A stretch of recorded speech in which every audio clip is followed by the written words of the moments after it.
Je pensais détester déménager, mais en fait, cela me plut beaucoup. J'en profitais pour jouer des tours à mes parents.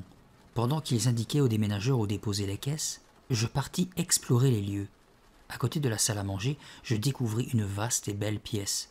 Le soleil y entrait par de grandes fenêtres sur cour et lui donnait un air gai par rapport au reste de cette vieille demeure lugubre. Ce serait certainement notre salle de séjour. Vous savez, l'endroit où l'on trouve le téléviseur, la chaîne IFI et parfois une table de jeu. Mais pour l'instant, elle était complètement vide. Il y avait seulement 2 petites boules de poussière grise dans un coin qui me donnèrent subitement une idée. Riant sous cape, je me penchai et commençai à les modeler. Puis je me mis à crier, comme pris de panique. « Des souris! Au secours! Des souris !» Maman et papa entrèrent en trombe dans la pièce. Ils se figèrent en apercevant les 2 petites boules de poussière. Tout en m'efforçant de ne pas rire, je continuai de hurler. « Des souris! Des souris !» Maman demeurait dans l'embrasure de la porte, la bouche grande ouverte. Comme papa panique toujours plus que maman, il s'empara d'un balai près de lui, traversa la pièce en un éclair et se mit à frapper les pauvres petites souris. À ce moment-là, j'éclatai de rire. Papa détailla le tas de poussière et s'aperçut finalement de la supercherie. Il devint rouge comme une tomate et, derrière ses lunettes, ses yeux semblaient jaillir de leurs orbites. « Très drôle, Jérôme, soupira maman. On apprécie beaucoup que tu nous fasses des peurs pareilles alors qu'on s'épuise dans ce déménagement. Heureusement que tu es là. » Papa marmonna, en grattant sa calvitie naissante. On dirait vraiment des souris. Il n'était pas en colère, il avait l'habitude de mes plaisanteries. Maman aussi. « Pourquoi tu ne te conduis pas comme un garçon de ton âge ?» me demanda-t-elle en hochant la tête. « Mais c'est ce que je fais. Franchement, si à 12 ans on ne peut pas s'amuser et faire des blagues à ses parents, quand est-ce qu'on peut le faire ?»« Ne joue pas au plus malin, » me lança papa avec un regard sévère. « Ce n'est pas le travail qui manque. Tu ferais mieux de nous aider. » Il me tendit le balai. Je me croisai les bras tout en reculant. « Attention, criai-je, tu sais bien que je suis allergique. »« Allergique à la poussière ?» demanda-t-il étonné. « Non, allergique au travail. » Je m'attendais à ce qu'il rît, mais ils quittèrent la pièce en ronchonnant. Du couloir, maman m'ordonna. « Occupe-toi plutôt de Bunker, empêche-la d'aller dans les jambes des déménageurs. »« D'accord, j'y vais, soupirai-je. Bunker est notre chatte, et elle est particulièrement désobéissante. Le moins que je puisse dire est que je ne la porte pas dans mon cœur. En fait, je l'évite le plus souvent possible. Personne n'a jamais expliqué à cette stupide chatte qu'elle est censée être domestiquée. J'ai plutôt l'impression qu'elle se prend pour un tigre sauvage mangeur d'hommes. Ce qu'elle préfère, c'est grimper sur le dossier d'une chaise ou sur le haut d'une étagère, puis sauter toute griffe dehors sur mes épaules. Impossible de compter tous mes beaux t-shirts qu'elle a mis en pièces, ni les litres de sang que j'ai perdus à cause d'elle. Cette chatte est méchante, et même carrément vicieuse. Elle est noire avec une tache blanche sur la tête. Papa et maman la trouvent magnifique. Ils passent leur temps à la cajoler et à lui dire qu'elle est adorable. Et même si Bunker persiste à les griffer, ils n'en démordent pas. Quand nous avons déménagé dans cette nouvelle maison, j'espérais que Bunker n'y viendrait pas. Mais pas question. Maman a même veillé à ce que la chatte monte la première dans la voiture, juste à côté de moi. Et bien entendu, cette stupide bestiole a vomi sur la banquette arrière. Qui peut imaginer une chatte ayant le mal des transports? Je suis certain, moi, qu'elle l'a fait exprès. Bref, je décidai de ne pas obéir à ma mère. Je préférais me glisser dans la cuisine pour ouvrir la porte dans l'espoir que Bunker s'échappe et se perde à jamais.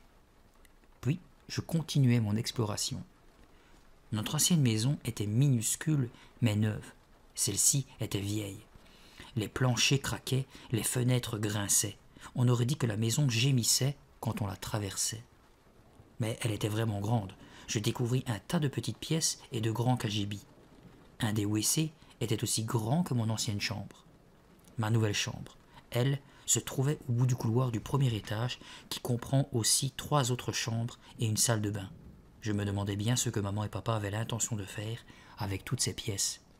Je comptais leur suggérer de transformer l'une d'elles en pièce Nintendo avec un écran géant. Ça, c'était une super idée. Tous ces projets me mirent du baume au cœur et j'en avais bien besoin. Ce n'est pas drôle d'emménager dans une ville étrangère. Je n'ai pas l'habitude de pleurer pour un oui ou pour un non, mais j'avoue que j'ai bien failli le faire quand nous sommes partis de Cèdreville, surtout au moment de quitter mes amis, particulièrement Jean.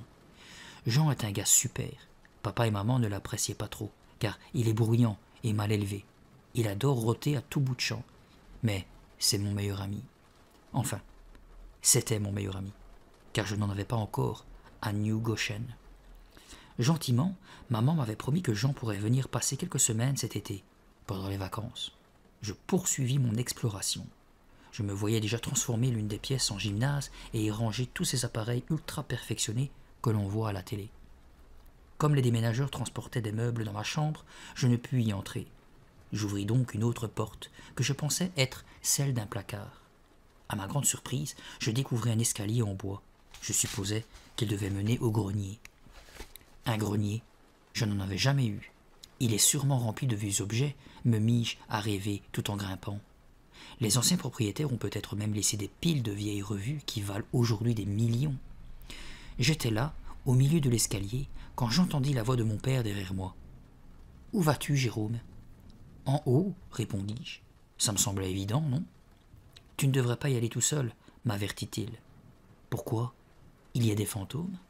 J'entendis ses pas dans l'escalier. Visiblement, il avait décidé de me suivre. Il fait chaud ici, marmonna-t-il en rajustant ses lunettes sur son nez. On étouffe. En haut des marches, il tira une chaînette qui pendait du plafond et une lumière blafarde nous éclaira. J'examinai les lieux. Nous étions dans une pièce longue et étroite dont le plafond s'inclinait de chaque côté. De part et d'autre, des petites fenêtres rondes et couvertes de poussière ne laissaient passer que peu de lumière. « Oh, c'est vite !» murmurai-je, déçu. « On pourrait y ranger un tas de bricoles », apprécia mon père. « Tiens, qu'est-ce que c'est ?» Je venais d'apercevoir une masse sombre dans un coin de la pièce, le long du mur. Je m'en approchais, le cœur battant d'excitation. Une épaisse couverture recouvrait ce que j'espérais être un coffre au trésor. Je sais, je ne manque pas d'imagination. Papa me rejoignit au moment où j'attrapais la couverture et la tirai d'un coup sec. Incroyable! Un piano tout neuf et brillant. Waouh! S'exclama papa en se grattant la tête. Comment se fait-il qu'ils aient abandonné ça? Je haussai les épaules. Il a l'air tout neuf, dis-je, en frappant quelques touches du doigt. Et le son est bon. Papa se mit à pianoter à son tour. C'est vraiment un bel instrument. Je me demande pourquoi il est caché dans ce grenier. C'est un mystère, approuvai-je. Je ne pensais pas si bien dire. Ce soir-là, je n'arrivais pas à dormir. Pourtant, j'étais dans mon bon vieux lit, mais il n'était pas orienté de la même façon, et une lumière provenant du porche de nos voisins filtrait à travers les volets, sans parler des ombres qui rampaient le long du plafond. Je n'arriverai jamais à dormir ici, me dis-je. Tout est trop différent, trop grand, trop bizarre. Je restais là, les yeux grands ouverts, observant les ombres étranges. Petit à petit, le sommeil s'emparait de moi lorsque soudain j'entendis une musique, du piano. Au début, je crus qu'elle venait de l'extérieur, mais je réalisai vite qu'elle résonnait au-dessus de ma tête. La musique provenait du grenier. D'un coup, je me redressai et écoutais. Pas de doute, la musique provenait de là-haut. Je repoussai les couvertures et posai lentement mes pieds sur le plancher. Qui peut bien jouer du piano dans le grenier au beau milieu de la nuit, me demandai-je. Ça ne peut pas être papa, il ne sait pas jouer. Quant à maman, à part au clair de la lune. Je me levai et tendis l'oreille. La musique continuait, très douce, mais je l'entendais clairement. Je m'avançai vers la porte, mais me cognai les orteils contre un carton qui n'avait pas été rangé. « Ouille !» criai-je en sautillant jusqu'à ce que la douleur s'atténue. Heureusement, maman et papa ne pouvaient pas m'entendre. Leur chambre est au rez-de-chaussée. Lentement, prudemment, je sortis de ma chambre et m'avançai dans le couloir. Les lattes du plancher craquaient sous mes pieds. Je poussai la porte de l'escalier menant au grenier et levai la tête dans l'obscurité. La musique flottait jusqu'en bas. Une musique triste, lente et très douce. Qui est là-haut ? Lançai-je. La musique mélancolique continuait à résonner, emplissant la cage d'escalier et planant dans les ténèbres. « Qui est là ?» répétai-je d'une voix tremblante. Pas de réponse. Je m'avançai dans l'obscurité. « Maman, c'est toi ? Papa ?» Toujours pas de réponse. Seulement la musique, si lente, si triste. Avant d'avoir réalisé ce que je faisais, je montais l'escalier dont les marches gémissaient sous mes pieds nus. Là-haut, l'air me parut chaud et lourd. La musique m'enveloppait comme si les notes arrivaient de toutes parts. « Qui est là ?» lançai-je d'une voix haut perché. J'avoue que j'en emmenais pas large. Quelque chose m'effleura le visage et je faillis sauter au plafond. Il me fallut un bon moment pour réaliser qu'il ne s'agissait que de la chaînette. Je la tirai. Une pâle lumière jaunâtre se répandit. Aussitôt, la musique s'arrêta. Je tournai vivement la tête vers le piano. Personne. Je m'approchai, incapable de détourner les yeux du clavier. Je ne savais plus très bien ce que je désirais voir. Tout ce que je savais, c'est qu'il y avait bien quelqu'un, puisque la musique avait cessé au moment même où j'avais allumé. Mais où était-il passé? Je me penchai pour regarder sous le piano. Je sais, c'était idiot, mais j'étais incapable de penser clairement. Mon cœur battait à toute allure et des tas d'idées stupides me traversaient l'esprit. Puis, je me relevai et détaillai le clavier. Peut-être était-ce un de ces vieux pianos mécaniques qui jouent tout seul?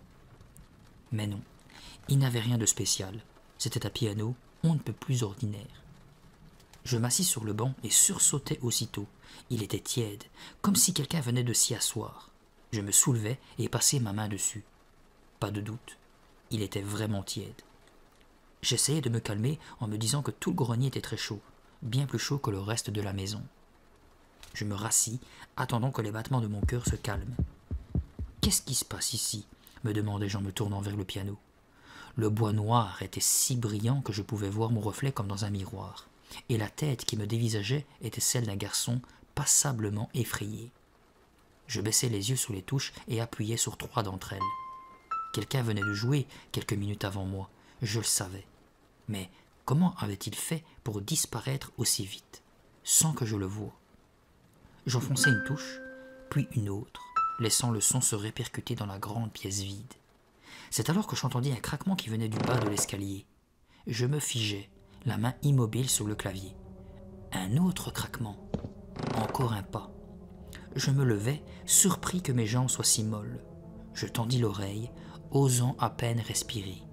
Encore un pas. Lourd. Il y avait quelqu'un dans l'escalier. Quelqu'un qui montait au grenier. Quelqu'un qui venait pour moi. Les marches grinçaient sinistrement sous les pas qui montaient. Ma gorge était nouée au point de me faire suffoquer. Paralysé devant le piano, je cherchais des yeux un endroit où me cacher, mais il n'y en avait pas.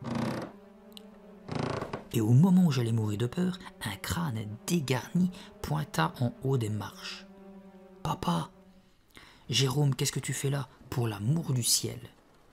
Il s'avança dans la lumière jaune. Son pyjama était mal boutonné et le pantalon était retroussé sur l'une de ses jambes. « Papa, je croyais... » J'avais l'air idiot, mais j'étais tellement terrorisé.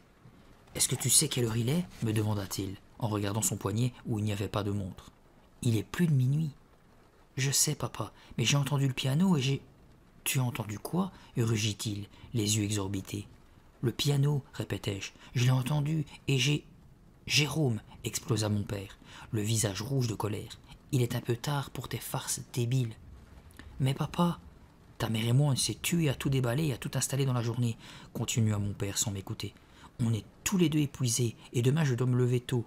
Alors je ne suis pas d'humeur à apprécier tes petites blagues. J'ai besoin de dormir. »« Je m'excuse, papa. » Je savais qu'il n'y avait pas moyen de lui faire croire à ce qui s'était réellement passé. « Allez, viens te recoucher, » me dit-il en me mettant sa main sur l'épaule. Tu as besoin de sommeil, toi aussi. Je jetai un regard au piano qui luisait faiblement. On aurait dit qu'il respirait. Je l'imaginais se lançant à notre poursuite dans l'escalier. Je devais être épuisé pour avoir des idées pareilles. « Tu aimerais apprendre à en jouer ?» me demanda soudain papa. « Hein? Est-ce que ça te plairait de prendre des leçons de piano? On pourrait le faire descendre dans le salon. Il y a toute la place qu'il faut. »« Bah, oui, peut-être. Ce sera amusant. » Il enleva sa main de mon épaule et arrangea son pyjama. « Je vais en parler à ta mère. Je suis sûr qu'elle sera d'accord. Elle a toujours souhaité avoir un musicien dans la famille. Tu veux bien éteindre ?» Je tirai la chaînette et l'obscurité nous entoura. Je restai près de mon père pendant que nous descendions tous les deux l'escalier grinçant. De retour dans mon lit, je tirai les couvertures jusqu'au menton. Il faisait un peu froid dans ma chambre. Dehors, le vent soufflait fort et les volets semblaient frissonner. Ce serait super, des leçons de piano, me disais-je, à condition qu'on me les jouait des airs de rock et non pas ces airs classiques ennuyeux. Et après quelques cours, je pourrais peut-être m'acheter un synthétiseur avec 2 ou 3 claviers reliés à un ordinateur. Et ensuite, je deviendrai compositeur, je formerai un super groupe, j'aurai un immense succès. Ça serait génial. Je fermai les yeux, la tête pleine de rêves fous. La fenêtre grinçait toujours. J'avais toujours cette impression que la maison entière gémissait. J'essayais de ne pas y faire attention. Je finirais par m'habituer à tous ces bruits. Après quelques nuits, je ne les remarquerais même plus. Je commençais juste à m'endormir lorsque j'entendis de nouveau la musique triste du piano. Ce lundi matin, je me levais tôt. Mon réveil en forme de ballon était encore emballé, mais je savais qu'il était tôt grâce à la faible lumière grise qui pénétrait dans ma chambre. Je m'habillai rapidement d'un jean propre et d'un large chandail vert. C'était mon premier jour dans ma nouvelle école, et j'étais plutôt nerveux. Je passais plus de temps à me coiffer que d'habitude. Mes cheveux bruns sont épais, et il me faut un temps fou pour arriver à les aplatir comme il faut. Lorsque je fus enfin prêt, je traversai le couloir pour descendre. La maison était sombre et silencieuse. Je m'arrêtai devant la porte du grenier. Elle était grande ouverte. Ne l'avais-je pas refermée en descendant avec mon père? Si, je me rappelais parfaitement l'avoir tirée. Je sentis mes cheveux se dresser sur ma tête. Doucement, je refermai la porte qui émit un grincement. « Calme-toi, mon vieux, me dis-je. Les gonds doivent être faussés. Elles s'ouvrent toutes seules. C'est une vieille maison. Ne l'oublie pas. » Je ressongeai à la musique. Là aussi, c'est probablement le vent qui joue dans les cordes du piano. Il y a peut-être un trou dans une des fenêtres, et quand le vent souffle, on dirait que quelqu'un joue. Je me persuadais que je tenais la bonne explication. Je n'en voulais pas d'autre. Je vérifiai que la porte était bien bloquée et descendis dans la cuisine. Papa et maman étaient encore dans leur chambre. Je les entendais discuter. La cuisine était sombre et glacée. Je voulus augmenter le chauffage, mais ne trouvais pas le thermostat. Un joli désordre m'entourait. Des cartons remplis de vaisselle traînaient le long des murs. J'entendis quelqu'un approcher. Aussitôt, une grande boîte vide près du réfrigérateur me donna une idée. Je sautai à l'intérieur et refermai les pans sur ma tête. Je retins ma respiration et attendis. Les pas se rapprochaient. Impossible de savoir s'il s'agissait de mon père ou de ma mère. Je me mordis les joues pour ne pas éclater de rire. Les pas se dirigèrent vers l'évier et l'eau se mit à couler. Quelqu'un remplissait la bouilloire. Je ne pouvais plus attendre. « Ouh !» criai-je en sortant de ma boîte comme un diable. Papa hoqueta de frayeur et laissa tomber la bouilloire qui atterrit sur ses pieds avant de se renverser. L'eau forma une grande flaque au milieu de laquelle mon père jurait en se tenant les orteils. J'éclatai de rire. Si vous aviez pu voir sa tête, je crus un moment qu'il allait s'évanouir. Maman arriva en courant, tout en finissant de boutonner son chemisier. « Qu'est-ce qui se passe encore » s'écria-t-elle. « C'est encore Jérôme et ses stupides farces » grommela papa. « Jérôme » lança ma mère en apercevant le sol inondé. « Tu ne peux pas nous laisser tranquilles. Je voulais juste vous aider à vous réveiller, » m'excusai-je en souriant. Je savais qu'ils étaient habitués à mon sens de l'humour. La nuit suivante, j'entendis encore la musique. Cette fois, j'étais sûr que ce n'était pas le vent, car je reconnaissais la même mélodie que la veille. Je tendis l'oreille quelques instants. Ça venait bien du grenier. Mais qui est là-haut? Qui peut bien jouer sur ce fichu piano? J'eus envie de sortir de mon lit pour retourner voir, mais il faisait si froid et j'étais si fatigué par ma première journée d'école que je tirai les couvertures par-dessus ma tête pour ne plus rien entendre et je m'endormis aussitôt.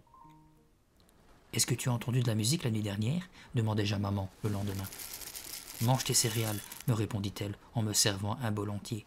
« Mais pourquoi est-ce que je suis obligé de manger ça ?» grognai-je en tournant ma cuillère avec dégoût. « Tu connais le règlement. Céréales, 2 fois par semaine. » « Règlement débile, marmonnai-je. « S'il te plaît, Jérôme, ne commence pas. J'ai une de ces migraines ce matin. » À cause du piano, maman me dévisagea, irritée.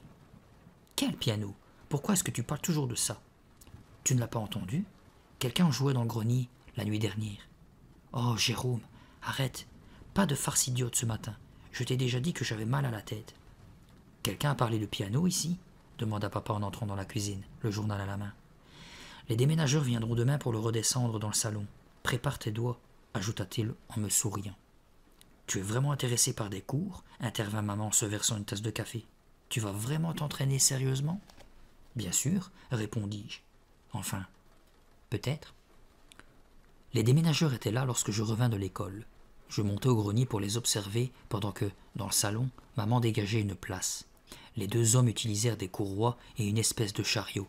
Ils inclinèrent d'abord le piano sur le côté, puis le hissèrent sur celui-ci. Descendre les 2 escaliers n'était pas une mince affaire. Malgré toutes leurs précautions, le piano heurta le mur à plusieurs reprises. Lorsqu'ils arrivèrent enfin au rez-de-chaussée, les déménageurs étaient rouges et en sueur. Je les suivis jusqu'au salon. Là, ils eurent du mal à remettre le piano debout. Lorsqu'ils le soulevèrent, pour le poser contre le mur, maman poussa un cri strident. « Le chat! Le chat !» hurla maman pétrifiée. Parce que bien sûr, Boncoeur se tenait juste à l'endroit où il s'apprêtait à poser le piano. Celui-ci tomba lourdement sur le sol, mais Boncoeur se sauva juste à temps. Dommage, pensai-je. Cette crétine de chatte aurait eu ce qu'elle méritait. Dommage, pensai-je. Cette crétine de chatte aurait eu ce qu'elle méritait. Les hommes s'excusèrent tout en s'essuyant le front et en reprenant leur souffle. Maman courut prendre Boncoeur dans ses bras. « Ma pauvre petite puce !» Bien entendu, la chatte lui griffa le bras et tira des fils de son chandail. Maman la laissa tomber par terre et la sinistre créature se sauva aussitôt. « Elle est toute bouleversée par le déménagement, » expliqua-t-elle aux deux hommes. « Tu parles, elle est toujours toute bouleversée comme ça, » précisai-je. Quelques minutes plus tard, les déménageurs partirent. Maman s'enferma dans sa chambre pour repriser son chandail. Je restai seul dans le salon avec le piano. Je m'assis sur le banc et le caressai de la main. Il était parfaitement ciré. Je mijotais un plan qui me servirait lorsque je devrais jouer devant mes parents. Je m'étalerais plusieurs fois en leur faisant croire qu'il est impossible de rester assis dessus tant qu'il est glissant. Je m'entraînais à tomber pendant un moment et m'amusais comme un fou. Me casser la figure est un de mes passe-temps favoris. C'est beaucoup moins facile qu'il n'y paraît. Au bout de quelques minutes, je finis par me lasser et m'assis tranquillement devant le clavier. J'essayais de retrouver un air en frappant les touches au hasard jusqu'à ce que je retrouve les bonnes notes. J'avais hâte d'apprendre à jouer. Je pensais que ce serait amusant. J'avais tort. Terriblement tort. Le samedi après-midi, je regardais par la fenêtre du salon. C'était une journée grise, venteuse. On aurait dit qu'il allait neiger. J'aperçus le professeur de piano qui remontait l'allée de la maison. Il était ponctuel. 2 heures pile. Pressant mon visage contre la vitre, je remarquai qu'il était corpulent, presque gros. Il portait un long et large manteau rouge et avait les cheveux blancs en bataille. De loin, il ressemblait à un Père Noël. Sa démarche était raide, comme si ses genoux étaient malades. De l'arthrite ou quelque chose dans ce genre, supposai-je. Papa l'avait trouvé grâce à une petite annonce publiée dans le journal local. École de piano à cordes, méthode révolutionnaire. Comme c'était la seule annonce du genre, papa l'appela. Et maintenant, maman et lui accueillaient le professeur à la porte et le débarrassaient de son manteau. « Jérôme !» appela papa. « Viens dire bonjour à monsieur Corde. » J'accourus. « Bonjour Jérôme !» me salua celui-ci. Il ressemblait vraiment au Père Noël, mis à part qu'il avait une moustache au lieu d'une barbe. Ses joues étaient rouges et rebondies, et son regard pétilla lorsqu'il me fit un chaleureux sourire. Je m'avançai vers lui et lui serrai la main. Elle était rouge et avait la consistance d'une éponge. « Je suis heureux de vous rencontrer, monsieur, » dis-je poliment. Papa et maman échangèrent un sourire. Ils n'en revenaient pas à chaque fois que je me montrais poli. Monsieur Corde posa sa main spongieuse sur mon épaule. « Je sais que j'ai un drôle de nom, » gloussa-t-il. « Je devrais peut-être en changer, mais avoue qu'il attire l'attention. » Tout le monde se mit à rire. Puis monsieur Corde redevint sérieux. « As-tu déjà joué d'un instrument auparavant ?»« Eh bien, j'ai déjà un mirliton. » On éclata de rire à nouveau. « Le piano est un peu plus difficile que le mirliton, » s'exclama monsieur Corde. « Montre-moi l'instrument. » Je le conduisis dans le salon. Il marchait avec une certaine raideur, mais cela ne semblait pas le gêner. Maman et papa s'excusèrent et montèrent au premier pour vider quelques cartons.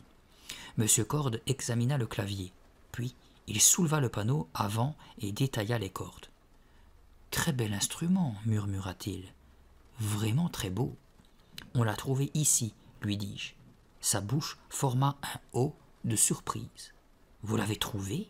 Oui, dans le grenier. Comme c'est étrange, remarqua-t-il en se frottant le menton. T'es-tu déjà demandé qui avait joué de ce piano avant toi ?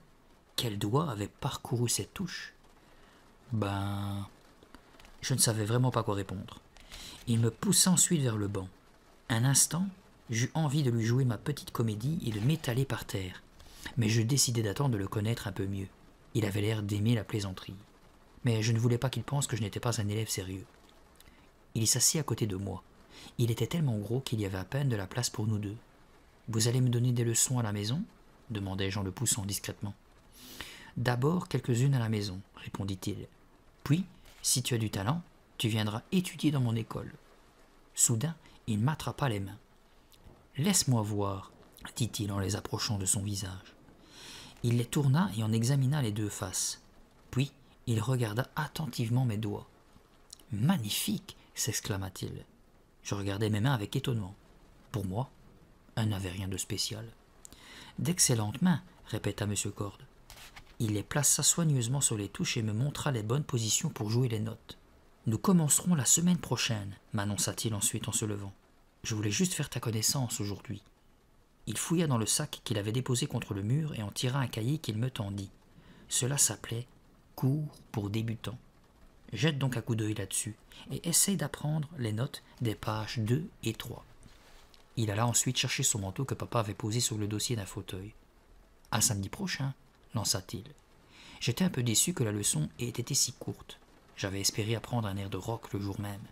Il enfila son manteau, puis revint vers moi. « Jérôme, je pense que tu seras un élève talentueux, » me dit-il avec un sourire. Je murmurai un remerciement, tout en étant surpris de voir ses yeux de nouveau fixés sur mes mains. « Vraiment excellente, » murmura-t-il. Je sentis soudain un frisson parcourir mon dos, sans doute à cause de l'étrange expression affamée sur son visage.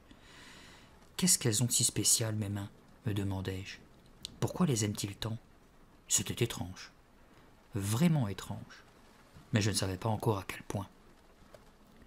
Do, ré, mi, fa, sol, la, si, do. J'effectuais les exercices des pages 2 et 3. Il montrait comment placer les doigts sous les touches. Je trouvais cela facile. J'avais hâte de passer aux airs de rock, vivement qu'ils arrivent. Maman entra dans le salon. « Monsieur Cord est déjà parti ?» s'étonna-t-elle. « Oui, il a dit qu'il voulait juste me rencontrer. Il reviendra samedi prochain. Il a dit aussi que j'avais des super mains. »« Ah oui ?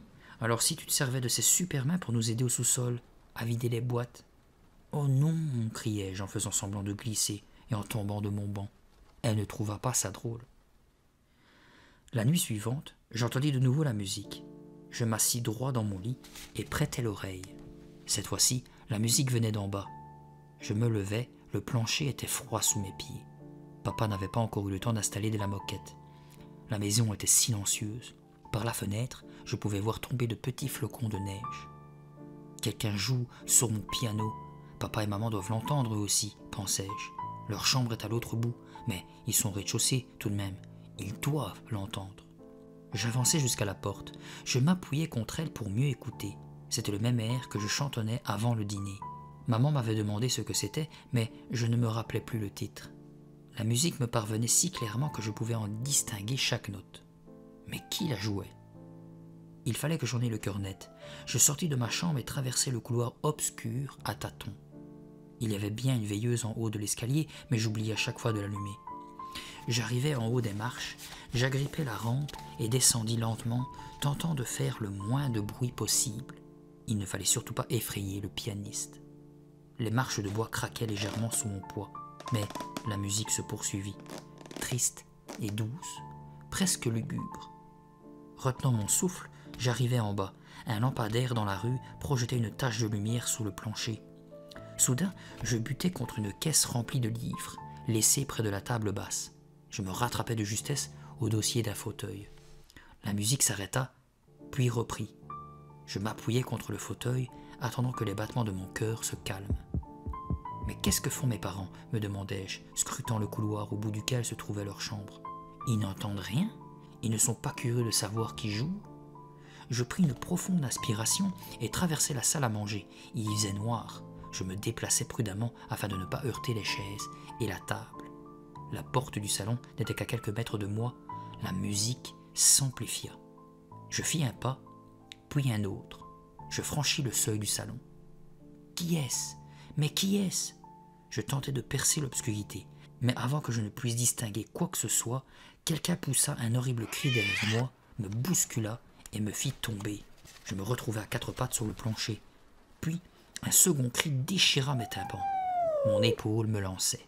Enfin, quelqu'un alluma. « Bon cœur » hurlai-je. La chatte bondit de mes épaules et fila hors du salon. « Jérôme, qu'est-ce que tu fais là ?» me demanda maman en entrant. Papa arriva à son tour. « C'est quoi tout ce boucan ?» grogna-t-il en plissant les yeux. « Bon cœur m'a attaqué » criai-je, toujours étendu sur le plancher. « Aïe, mon épaule, elle est débile cette chatte. » Mais enfin, Jérôme, commença ma mère en m'aidant à me relever. Il n'y a pas de mais, elle m'a presque fait mourir de peur. Et regarde mon pyjama. Les griffes de la sale bête avaient traversé le tissu. Tu es blessé? Est-ce que tu saignes? S'inquiéta ma mère en examinant les griffures. Il faut vraiment faire quelque chose au sujet de cette chatte, murmura papa. Jérôme a raison, c'est une vraie menace. Maman vola aussitôt à la défense de bon cœur. Elle était effrayée, voilà tout. Elle a probablement pensé que Jérôme était un voleur.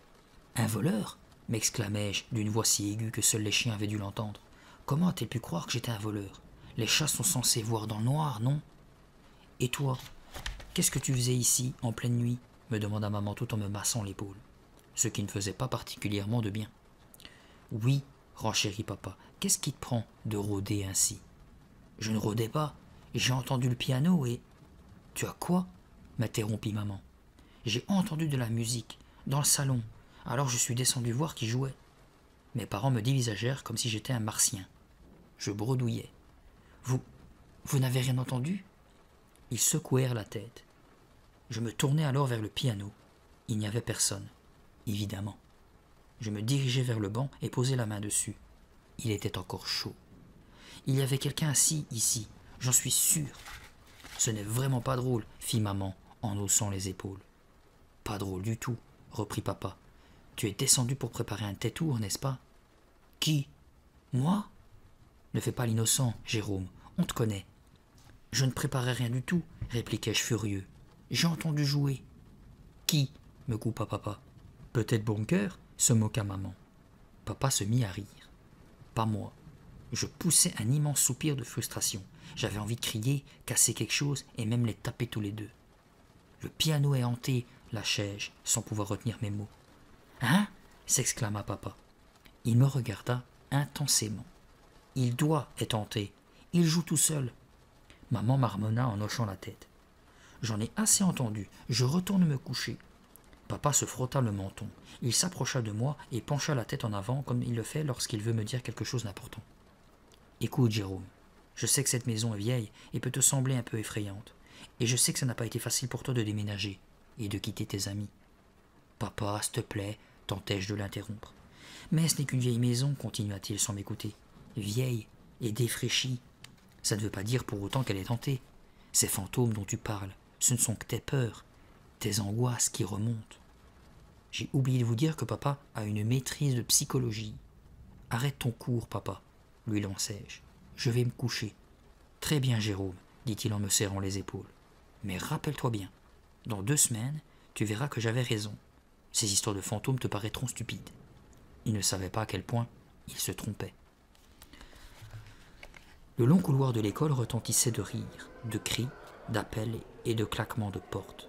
Les vendredis après-midi sont toujours plus bruyants, les cours étaient finis, le week-end commençait. Je refermai la porte de mon casier et enfilai ma veste. « Tiens, qu'est-ce que ça sent ?» remarquai-je en faisant une grimace. À côté de moi, une fille fouillait dans son casier en désordre. Elle s'écria tout à coup. Je me demandais aussi où elle était bien passée, cette pomme. Elle extirpa de son bazar une vieille pomme toute ridée dont l'odeur agressa mes narines. Je faillis en tomber à la renverse. Je dus faire une grimace amusante, car la fille se mit à rire. « Tu as faim ?» me demanda-t-elle, en me mettant l'ignoble objet sous le nez. « Non, merci, » répondis-je en repoussant sa main. « Je suis trop jeune pour mourir. » Elle rit de nouveau. C'était une jolie fille avec de longs cheveux noirs et des yeux verts. Elle jeta la pomme dans une poubelle avant de me questionner. « Tu es nouveau, n'est-ce pas ? Je m'appelle Kim Lee-chin. »« Salut, dis-je en me présentant. On est dans la même classe en maths et en sciences, je crois. » Elle se remit à fouiller dans son casier. « Exact. Je t'ai même vu tomber de ta chaise quand Madame Klein t'a appelé. C'était juste pour rire, expliquai-je rapidement.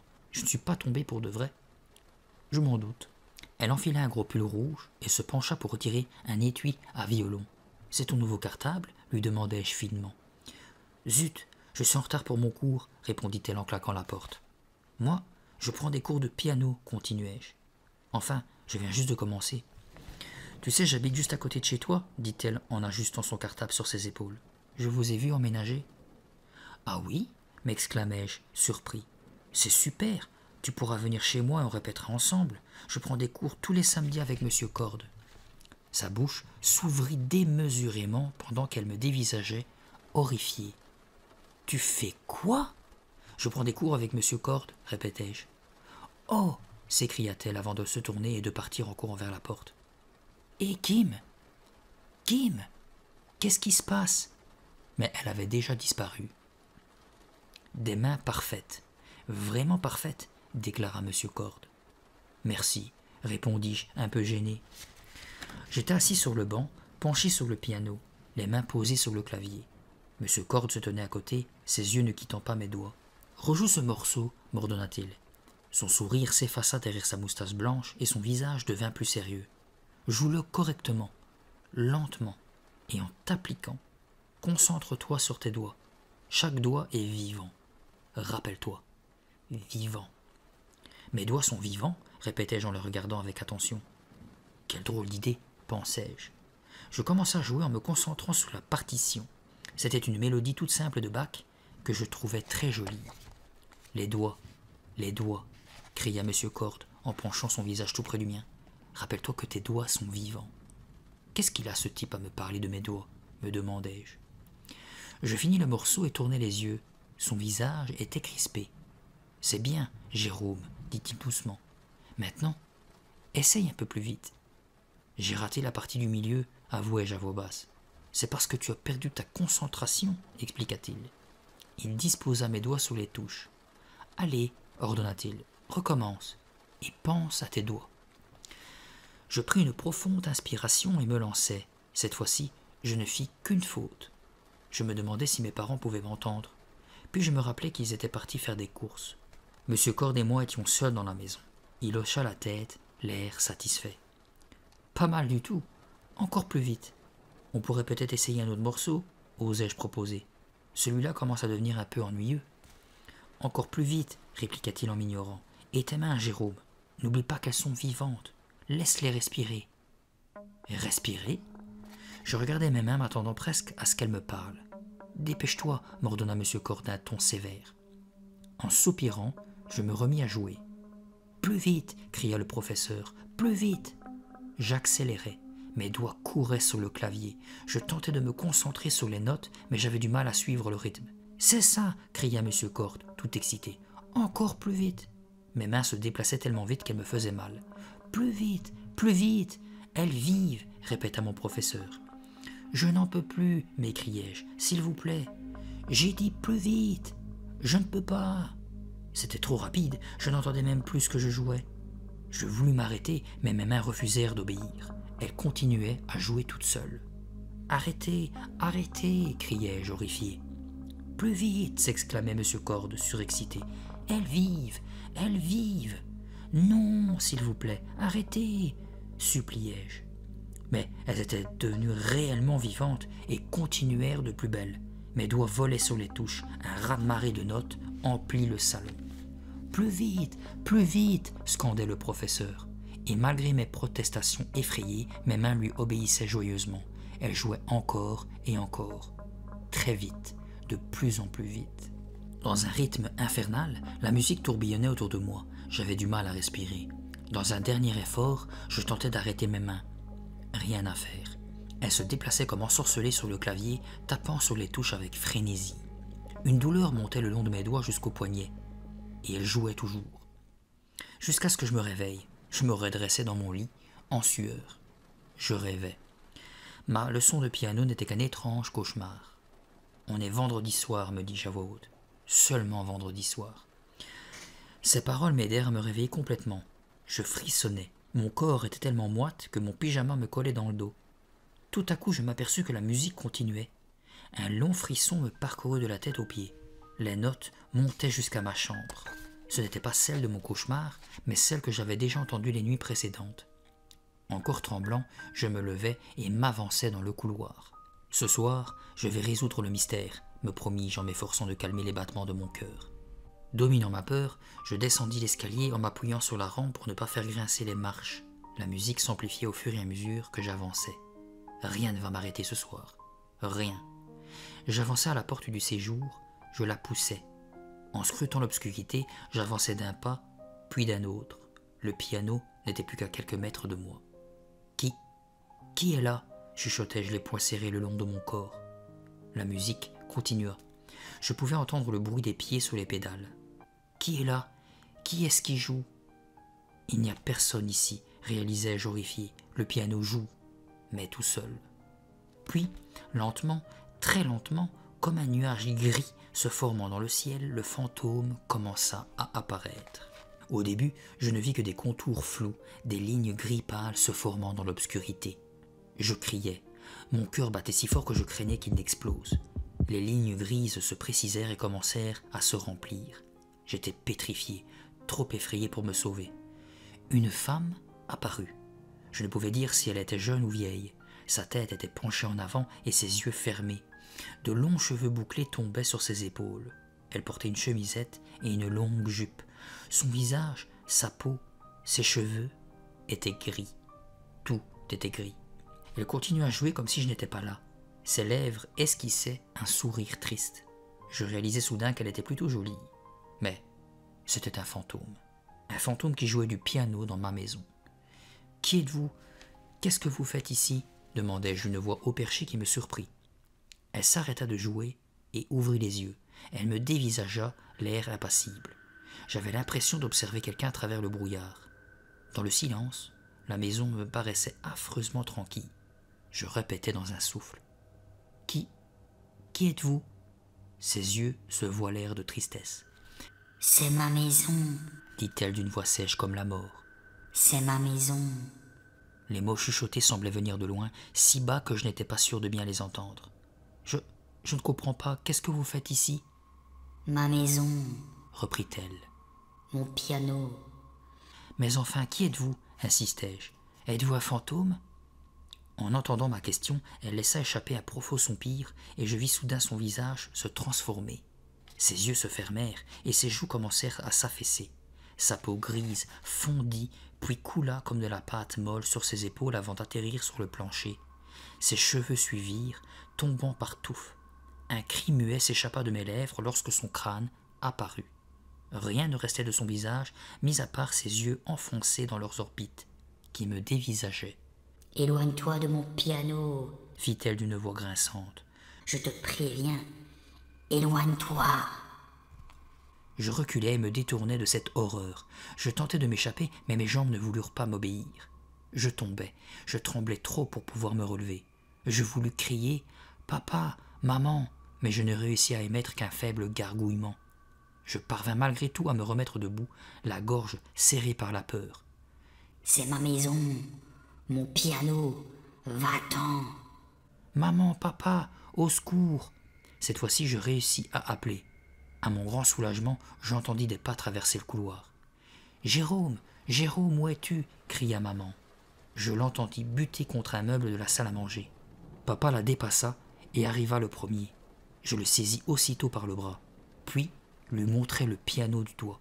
« Papa, regarde, un fantôme, un fantôme !» Papa alluma la lumière au moment où maman entrait dans le séjour en se tenant le genou. Je montrai toujours du doigt la banquette du piano. Elle était vide. « Le fantôme, je l'ai vu !» criai-je en me tournant vers mes parents. « Vous l'avez entendu ?» Mon père mit ses mains sur mes épaules tremblantes. « Calme-toi, Jérôme, calme-toi, tout va bien maintenant. »« Mais vous avez vu la dame ? Elle était assise là, à jouer du piano, et sa peau tombait en lambeaux. » Je n'arrivais pas à chasser cette vision épouvantable de ma tête. C'était comme si son image était gravée sur ma rétine. « Il n'y a personne ici, » dit doucement papa. « Tu vois ? Personne. »« Tu as fait un cauchemar ?» demanda ma mère, inquiète. « Non, ce n'était pas un cauchemar, criai-je. Je l'ai vue, elle m'a parlé, elle m'a dit que c'était sa maison, son piano. »« Attends, Jérôme, on va s'asseoir et en discuter calmement, » suggéra ma mère. « Tu n'as pas envie d'un bon lait chaud ?» Je me mis en colère. « Vous ne me croyez pas, n'est-ce pas ?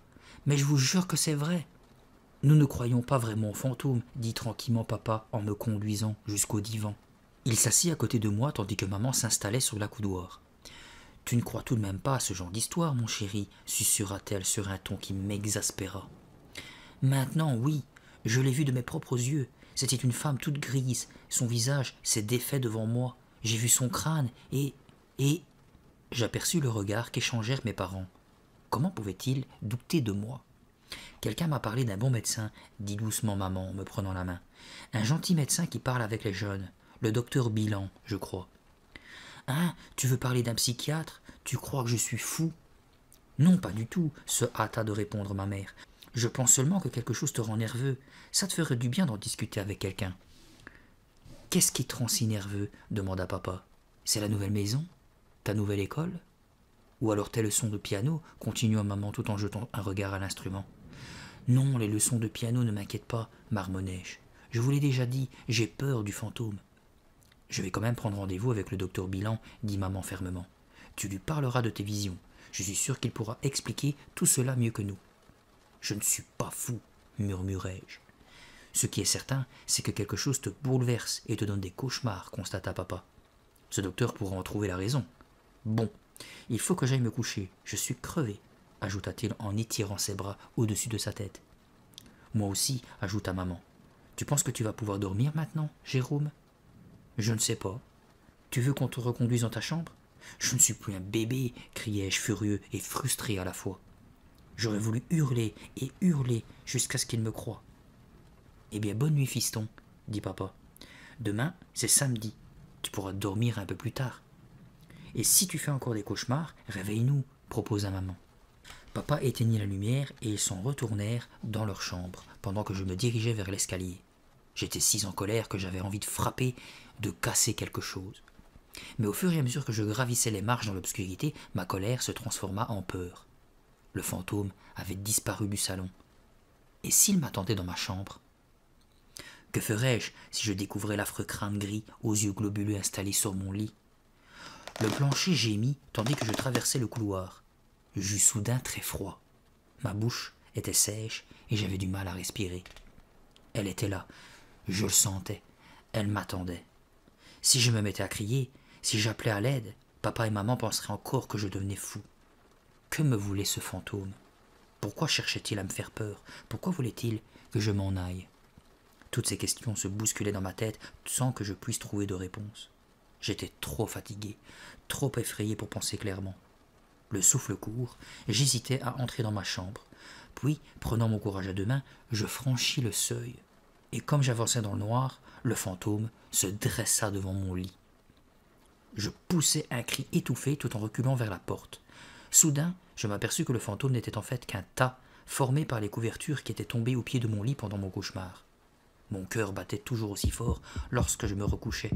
Je me demandais si je n'étais pas en train de craquer. Non, me dis-je, ressaisis-toi. Tu as peur, mais tu sais ce que tu as vu en bas était vrai. Je fermai les yeux et tentai de chasser l'image du crâne de mon esprit.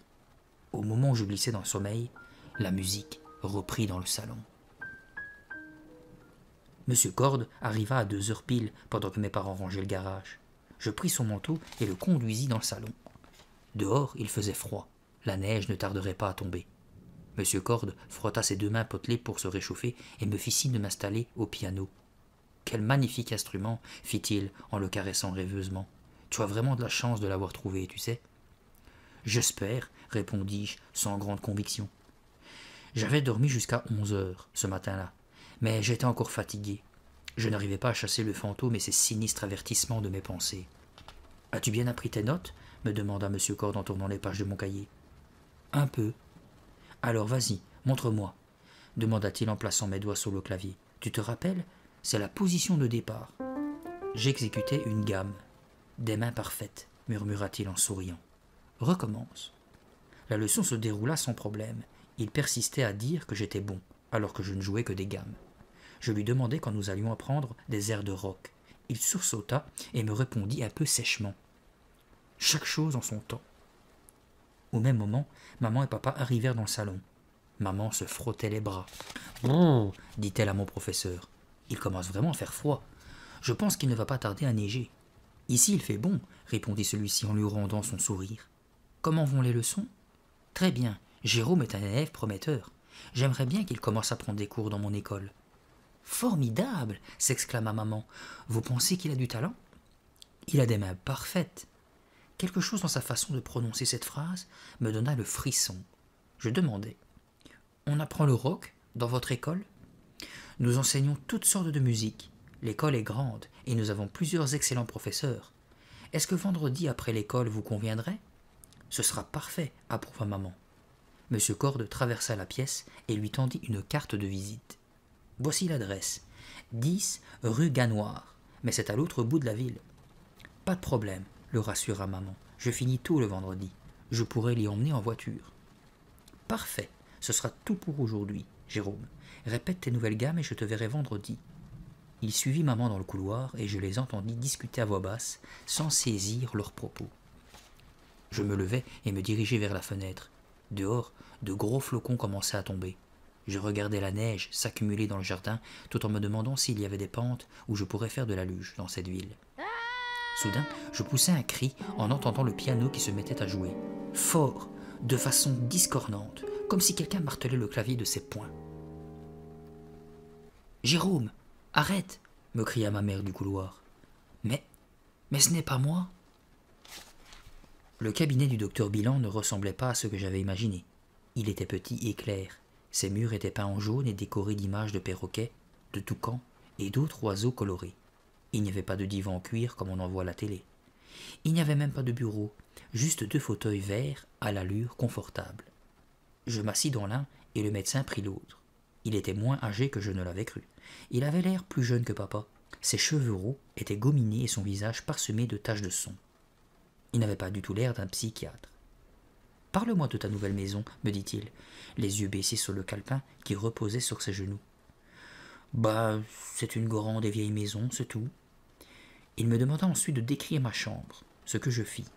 Puis il s'intéressa à mon ancienne maison et à la chambre que j'y occupais. Après cela, la conversation tourna autour de mes anciens amis et de ma nouvelle école. Au début, je me sentis un peu nerveux, puis je me détendis. Il écoutait attentivement tout ce que je disais sans me regarder comme si j'étais fou, même lorsque j'évoquais le fantôme.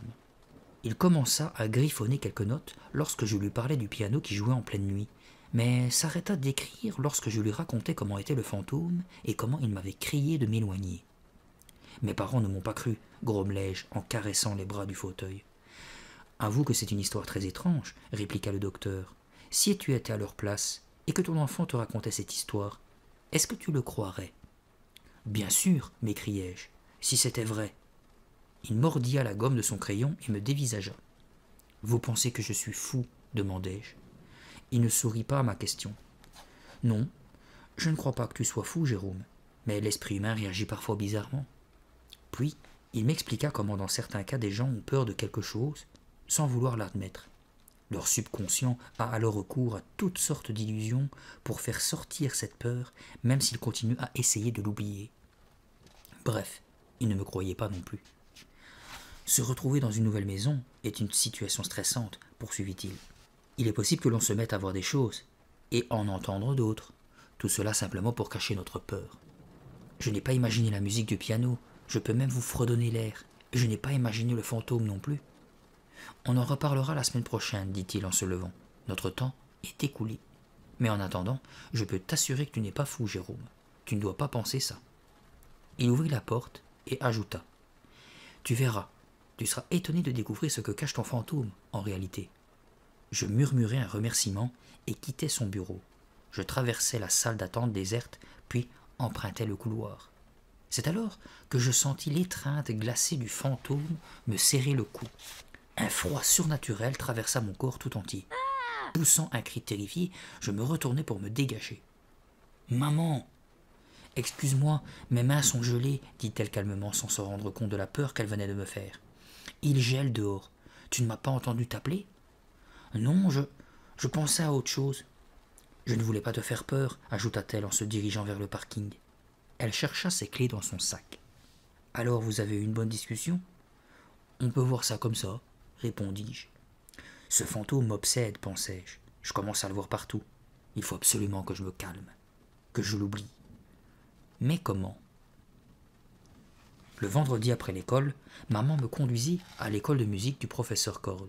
C'était une journée froide et grise. Il avait neigé la veille et les rues étaient encore verglacées. « J'espère qu'on ne sera pas en retard, soupira maman. Je ne peux pas conduire trop vite par un temps pareil. » La circulation était très ralentie. On avançait à une allure d'escargot. Cette école est pratiquement dans la ville voisine, remarqua maman, en freinant par à-coups à la vue d'un feu rouge. Je me demande pourquoi M. Cord s'est installé si loin. Je ne sais pas, répondis-je distraitement. Tu penses que ce sera lui mon professeur, ou bien j'aurai quelqu'un d'autre? Maman haussa les épaules, tout en se penchant sur le volant pour mieux voir à travers le pare-brise embué. Finalement, nous tournâmes dans la rue Ganoire. Il n'y avait que de vieilles maisons sombres, en lisière de forêt, où les arbres dénudés ployaient sous la neige. Tout au bout se dressait une bâtisse en briques, à demi cachée derrière de grandes haies. Ce doit être l'école, fit maman en s'y dirigeant. Il n'y a pas d'enseigne, mais c'est le seul édifice dans le coin. Notre voiture emprunta une allée de gravier et le bâtiment nous apparut. Ses murs étaient sombres. Il y avait des barreaux à toutes les fenêtres. On aurait dit une prison plutôt qu'une école. « Tu es sûr que c'est ici ?» demandai-je consterné. « Je pense, oui, » répondit-elle en se mordant les lèvres. « Ça me file la chair de poule, grognai-je. » Elle baissa la vitre et des notes de musique parvinrent à nos oreilles. Des gammes, des mélodies, toutes mélangées. « Tu vois, déclara-t-elle joyeusement. « Allez, vas-y, tu es en retard. Je reviendrai te chercher dans 1 heure. » J'ouvris la portière et sortis dans l'allée. La neige crissait sous mes bottes tandis que je courais vers l'école. La musique s'amplifiait. Tous ces airs mélangés provoquaient une assourdissante cacophonie. J'examinais le sinistre bâtiment. On dirait une maison hantée, pensai-je en frissonnant. Une sourde angoisse s'empara de moi. « Arrête de te faire des idées, marmonnai-je. Chassant ces pensées de mon esprit, je tournai la poignée recouverte de givre et poussai la lourde porte. Elle grinça en s'ouvrant lentement. Je pris une profonde inspiration et pénétrai dans l'école. Un long couloir sombre s'étendait devant moi. Après la blancheur éclatante de la neige, mes yeux eurent besoin d'un bon moment pour s'habituer à la pénombre. Les notes semblaient jaillir des murs et se répercuter dans toutes les directions. Où peut être le bureau de M. Cord, me demandai-je. Je longeai le couloir. De part et d'autre, des portes avec de petites fenêtres rondes s'alignaient. Tout en avançant, je jetai un coup d'œil à travers elles et aperçus dans chaque pièce un professeur souriant qui remuait la tête au rythme de la musique. Celle-ci devenait assourdissante, comme si une mer déchaînée rugissait entre les murs. M. Cord devait avoir un tas d'élèves. Il y avait au moins une centaine de pianos qui jouaient en même temps. J'empruntai un autre couloir, puis un autre encore. Je m'aperçus bientôt que j'étais complètement désorienté. J'aurais eu de la peine à retrouver mon chemin, si je l'avais voulu. « Monsieur Cord, où êtes-vous » marmonnai-je. Je commençais à être inquiet. Et si ces couloirs se prolongeaient à l'infini? Je m'imaginais errant jusqu'à la fin de mes jours, incapable de retrouver la sortie et rendu sourd à cause de ce tapage. « Jérôme, arrête de te faire peur. » Quelque chose attira mon regard. J'examinais le plafond. Une petite caméra était accrochée au-dessus de ma tête. Elle ressemblait aux appareils de surveillance que l'on voit dans les magasins ou dans les banques. Quelqu'un me suivait-il sur ces écrans, quelque part?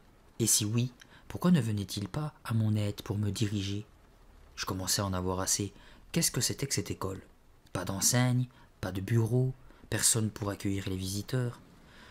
Comme je tournai à nouveau dans un autre couloir, j'entendis soudain un étrange bruit sourd. J'écoutais. Le bruit devenait plus fort, se rapprochait. Puis un sinistre gémissement s'éleva, dominant la musique. J'avais l'impression que le sol se mettait à trembler. Je ne savais pas ce que c'était, mais je savais une chose. Ça venait dans ma direction. Et, tandis que j'écarquillais les yeux, un monstre déboucha d'un coin et se dirigea vers moi. Son énorme corps carré brillait comme s'il était fait en métal. Sa tête rectangulaire touchait presque le plafond. Ses yeux lançaient une lueur rouge plutôt inquiétante. Il se rapprochait, faisait vibrer le parquet. « Non !» criai-je de toutes mes forces. Le monstre me répondit par son gémissement aigu. Puis il baissa la tête comme s'il se préparait à m'attaquer. Je me retournai pour m'enfuir et découvris alors M. Cord à quelques mètres de moi. Il fixait la terrifiante créature, un sourire aux lèvres. Je m'arrêtai en poussant un hoquet de surprise. Derrière moi, la créature avançait toujours avec son sinistre gémissement. Et devant moi, M. Cord me bloquait toujours le passage, l'air amusé. Je m'attendais à subir l'attaque du monstre, mais il s'arrêta. Silence. « Alors Jérôme, dit M. Cord toujours en souriant, qu'est-ce que tu fais ici ?» Je n'osais plus me retourner. Je pointais juste mon doigt derrière mon dos en bégayant. Tu admires notre aspirateur ? Votre quoi ? Notre aspirateur. Il est spécial, non? Il me dépassa et mit sa main sur la chose. C'est une machine, bafouillai-je. Il se mit à rire. Tu ne pensais tout de même pas qu'il était vivant? J'étais encore trop effrayé pour répondre. C'est monsieur Toggle, notre gardien, qui l'a construit. C'est un as, il peut fabriquer n'importe quoi. Il a vraiment du génie. Mais pourquoi lui a-t-il fait une tête pareille? Demandai-je en m'appuyant contre le mur. Pourquoi lui a-t-il mis ses yeux rouges? Monsieur Toggle a un certain sens de l'humour, répondit-il en riant. Mais il est très efficace. C'est lui également qui a installé toutes ces caméras. C'est le roi de la mécanique. On ne pourrait rien faire sans lui. Vraiment. Je m'avançai prudemment pour examiner l'appareil. Je ne trouvais pas votre bureau et... Mille excuses, coupa-t-il. Et maintenant, au travail, viens. Je le suivis jusqu'à une pièce carrée éclairée par 2 tubes au néon. Il n'y avait pas de fenêtre. Le seul mobilier consistait en un piano, un banc étroit et un pupitre à musique. Monsieur Cord m'invita à m'asseoir et la leçon commença. Nous fîmes plusieurs exercices d'affilée. Il me montra de nouveaux accords et me fit répéter des gammes. « Excellent !» déclara-t-il au bout d'une heure. « Je suis très satisfait. » Je massai mes mains, essayant de faire partir une crampe. « C'est vous qui allez être mon professeur ?» lui demandai-je. « Oui, je t'enseignerai les notions de base. Puis, lorsque tes mains seront prêtes, je te confierai à l'un de nos meilleurs professeurs. » « Quand mes mains seront prêtes ? Que voulait-il dire exactement par là ? On va maintenant essayer ce petit morceau, dit-il en feuilletant mon cahier d'exercice. Cette pièce n'a que 3 notes, mais tu dois bien faire attention au temps. Tu te rappelles combien dure une blanche ? Je lui fis la démonstration. Puis j'exécutai le morceau. Je dois avouer que je ne m'en tirais pas trop mal. Merveilleux, merveilleux, déclara M. Cord en examinant mes mains. Il regarda sa montre et s'exclama. À vendredi prochain, Jérôme, et répète bien tout ce que je t'ai montré. Je le remerciai, assez heureux d'en avoir fini. Se concentrer de la sorte était très fatigant. Je me dirigeai vers la porte et m'immobilisai. Demandai-je. Comment je fais pour sortir? Monsieur Cord rangeait ses partitions et me répondit sans me regarder. Va sur la gauche, tu ne peux pas te perdre. Je le saluai et sortis dans le couloir sombre. Mes oreilles furent aussitôt assaillies par le rugissement des notes. Les leçons ne sont donc pas terminées, pensai-je. Elles continuent si tard? Je regardai dans les 2 directions, m'assurant qu'aucun aspirateur n'était en vue, puis suivis le couloir sur la gauche vers l'avant de l'école. J'apercevais encore des professeurs souriant dans chaque classe, leur tête battant toujours la mesure. Ces élèves sont plus avancés que moi, constatai-je. Ils ne jouent pas de simples exercices ou des gammes, mais des morceaux longs et compliqués. Je tournai à gauche, puis encore à gauche, et constatai à nouveau assez vite que je m'étais perdu. Avais-je raté un croisement? Les couloirs bordés de portes sombres se ressemblaient tous. Mon cœur se mit à battre plus vite. N'y avait-il personne d'autre que moi ici? J'aperçus enfin une large porte à 2 battants. La sortie devait se trouver derrière. Je m'approchai rapidement et m'apprêtai à ouvrir lorsque 2 mains puissantes m'attrapèrent par le collet et une voix rauque grogna à mes oreilles. « Non, ne fais pas ça !» Je poussai un cri. Les mains me tirèrent en arrière puis me lâchèrent. Je me retournai et fis face à un homme grand, maigre, mal rasé, avec de longs cheveux noirs. Il portait un t-shirt jaune sous une salopette en jean. « Pas de ce côté-là, reprit-il plus doucement. Si tu cherches la sortie, c'est par ici, ajouta-t-il en désignant un couloir sur la droite. Oh, désolé, m'excusai-je. Vous m'avez fait peur. C'est moi qui suis désolé. Attends, je vais te raccompagner. Au fait, je me présente. Je suis monsieur Toggle. Moi, c'est Jérôme Hawkins. Monsieur Cord m'a parlé de vous. J'ai vu votre aspirateur. Monsieur Toggle sourit franchement et ses yeux s'illuminèrent. C'est une beauté, n'est-ce pas? Mais j'ai d'autres créations, encore plus réussies. Monsieur Cord dit que vous êtes un génie de la mécanique. Oui, je l'ai programmé pour qu'elle répète ça, plaisanta-t-il. Nous nous mîmes à rire ensemble. La prochaine fois que tu reviendras à l'école, me proposa-t-il ensuite, je te ferai voir mes autres inventions. Nous arrivâmes devant la porte d'entrée. Jamais je n'avais été aussi content d'en trouver une. Il faudra que je me mette le plan de cette école dans la tête, remarquai-je. Il n'avait pas l'air de m'entendre. Il m'examinait avec un sourire songeur. Monsieur Cord m'a dit que tu avais des mains parfaites. C'est ce que nous voulons ici, Jérôme. C'est tout ce que nous voulons. Un peu embarrassé, je le remerciai maladroitement. Que dire à quelqu'un qui trouve vos mains parfaites? J'ouvris la porte d'entrée et aperçus ma mère qui m'attendait dans la voiture. Je me dépêchai de la rejoindre. Après le dîner, papa et maman demandèrent que je leur montre ce que j'avais appris. Je n'en avais pas très envie. Je n'avais vraiment retenu que cette petite mélodie à 3 notes et je n'étais pas sûr de pouvoir la jouer parfaitement. Mais ils insistèrent tellement que je me mis au piano. Je paye tes leçons, déclara papa. Je peux quand même savoir ce que l'on t'apprend. Il s'assit avec maman sur le divan, prêt pour le récital. Je soupirai. On n'a appris qu'un seul morceau. Vous ne voulez pas attendre que j'en sache un peu plus? Joue-le, ordonna papa. Je cherchai une dernière excuse. J'ai une crampe dans la main. Allez, Jérôme, s'impatienta maman. Joue, après on ne t'embêtera plus. Et résigné, j'ouvris mon cahier d'exercices. Je plaçai ensuite mes doigts sur le clavier et m'apprêtai à jouer. Lorsque soudain, le piano déversa un torrent de notes discordantes. C'était comme si quelqu'un martelait le piano de ses 2 poings. Jérôme, arrête ça, lança maman d'une voix coupante. C'est trop fort. Ce n'est sûrement pas ce que l'on t'a appris, ajouta papa. Je replaçai mes doigts et entamai mon morceau. Mais les notes que je jouais étaient ensevelies sous une avalanche de sons épouvantables que produisait le piano. On aurait dit qu'un petit enfant s'amusait à frapper sur les touches de toutes ses forces. « Jérôme, arrête !» cria maman en se bouchant les oreilles. « Mais ce n'est pas moi qui fais ça, ce n'est pas moi !» Évidemment, ils ne me crurent pas.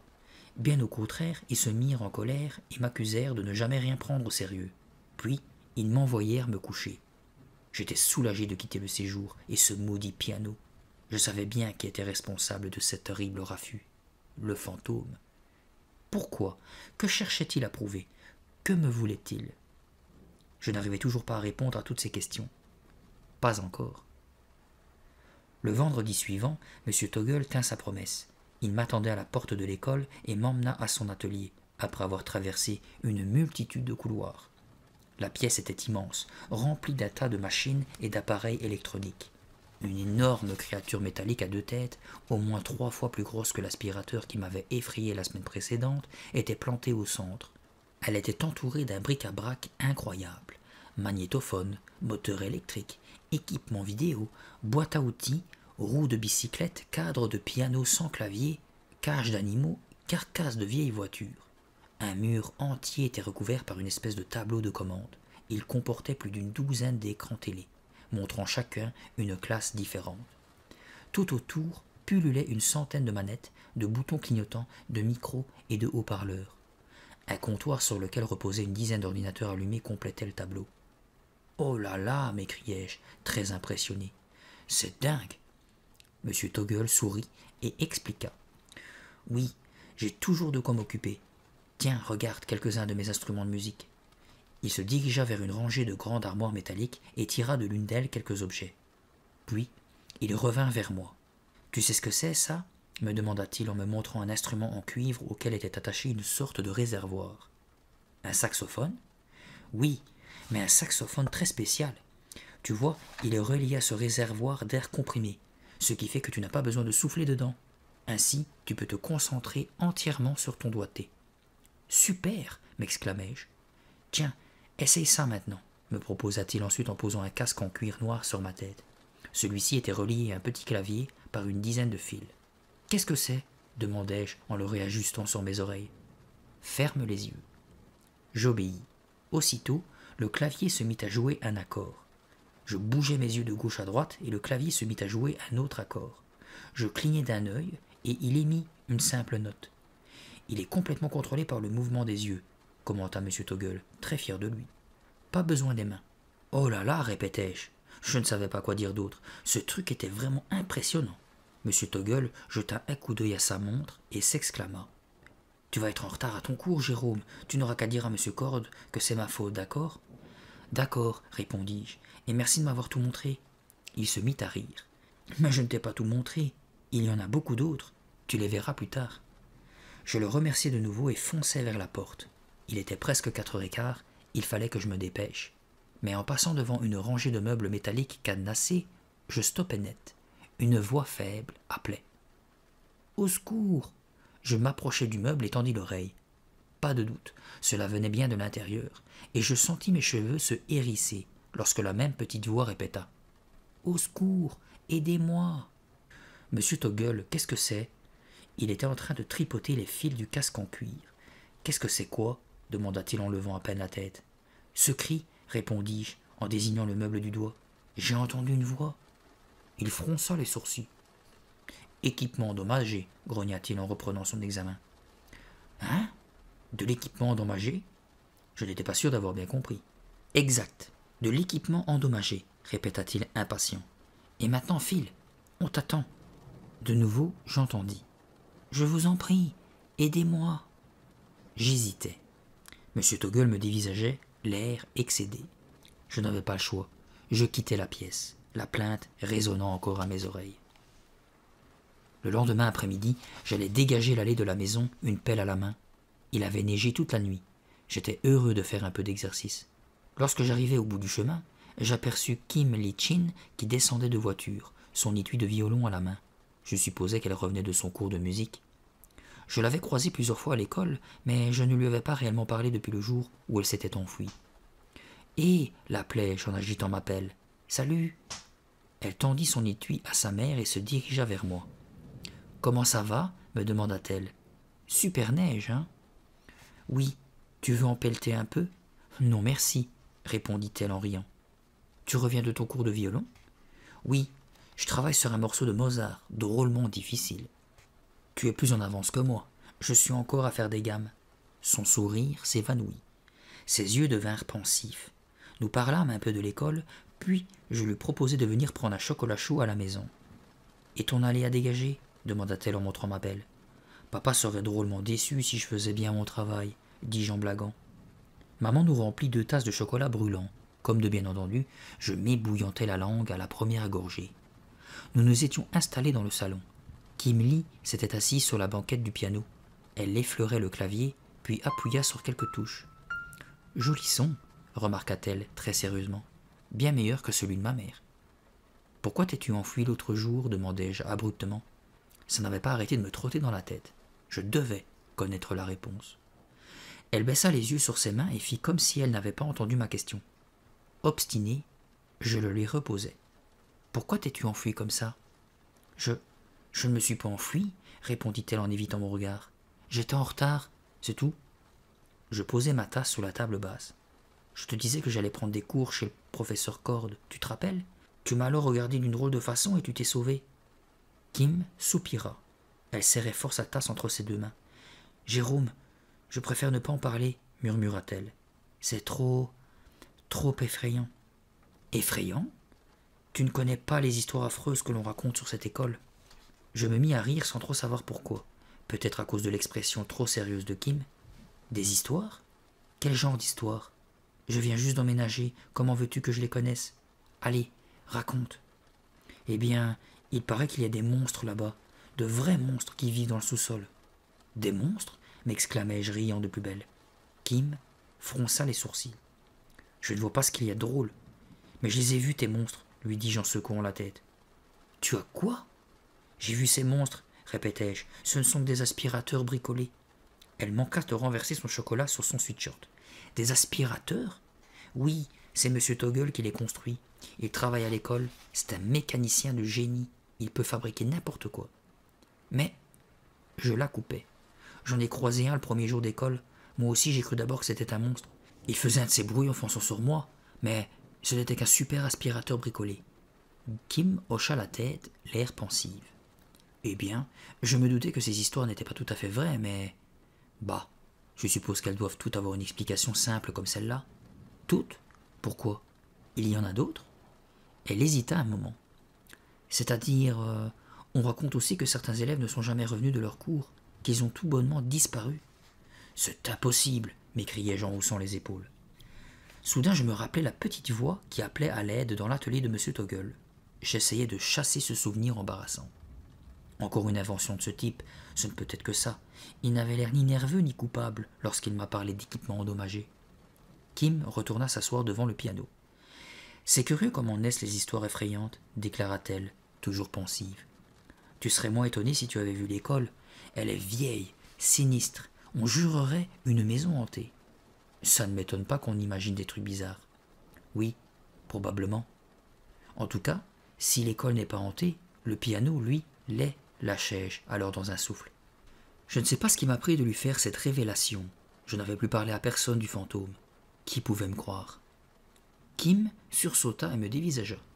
Le piano est hanté? Qu'est-ce que tu veux dire? Souvent dans la nuit, j'ai entendu quelqu'un y jouer. Une femme, je l'ai même vue une fois. Kim se mit à rire. Tu me fais marcher? Je secouai la tête. Non, non, je suis sérieux. J'ai vu cette femme. Elle jouait sans cesse le même air triste. Jérôme, arrête de blaguer. Je suis sérieux. Elle m'a même parlé. Et puis son visage est tombé en lambeaux. Il ne restait plus qu'un crâne qui me fixait et qui m'a crié « éloigne-toi du piano ». Je frissonnais. J'avais réussi à chasser cette scène de ma tête et la voilà qui ressurgissait avec une précision incroyable. Kim me décocha un grand sourire. « Tu es meilleur conteur d'histoires que moi. Tu en connais d'autres aussi effrayantes ?»« Ce n'est pas une histoire, criai-je, désespéré, qu'elle ne me croit pas non plus. » Elle s'apprêta à me répondre lorsque maman entra et nous interrompit. « Kim, dit-elle, ta maman vient de m'appeler. Elle voudrait que tu rentres maintenant. »« Bon, il faut que j'y aille, soupira Kim en se levant. Je la suivis jusqu'à la porte du séjour. Elle enfilait son manteau dans le couloir, lorsque soudain le piano se mit à jouer. Une affreuse cacophonie. « Tu vois, m'écriai-je, surexcité, tu vois, tu vas me croire maintenant ?» Nous nous retournâmes d'un bloc pour regarder le piano. Boncoeur courait sur le clavier, sa queue battant la mesure. Kim éclata de rire. « Jérôme, tu es idiot, j'ai vraiment failli te croire. » Mais, ce stupide chat m'avait encore fait passer pour un plaisantin.